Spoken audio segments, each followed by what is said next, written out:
Parade ময়দানের 22 বছর তাফসীর মাহফিল করেছি, আর আজকে তো এখানে 26 বছর পূর্ণ হচ্ছে। সুবহানাল্লাহ।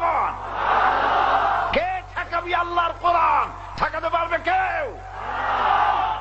প্রথম দিনে চট্টগ্রাম তাফসীরুল কোরআন মাহফিল প্রথম দিনে প্যারেড ময়দানের শেষ দিনের মতো লোক হয়েছে। দ্বিতীয় দিনে আরো বেশি। তৃতীয় দিনে আউটার স্টেডিয়ামের চতুর্দিকে 7টা রাস্তা, স্টেডিয়ামের ভেতরে ধারণ ক্ষমতা 40,000। স্টেডিয়াম ছেড়ে দেওয়া হয়েছে মেয়ে লোকদের জন্য। শেষ দিনে মাগরিব হওয়ার সাথে সাথে স্টেডিয়াম পূর্ণ হয়ে গিয়ে পাশের একটা রাস্তা দখল করেছে মেয়ে লোকেরা। আউটার স্টেডিয়াম এবং 6টা রাস্তা ভর্তি হয়ে গিয়ে মোনাজাত করেছি রাত 11টায় যখন, তখন কার্যত গোটা চট্টগ্রাম সিটি অচল হয়ে গিয়েছে। স্থানীয় পত্রিকা লিখেছে 12 থেকে 15 লক্ষ লোকের সমাবেশ হয়েছে।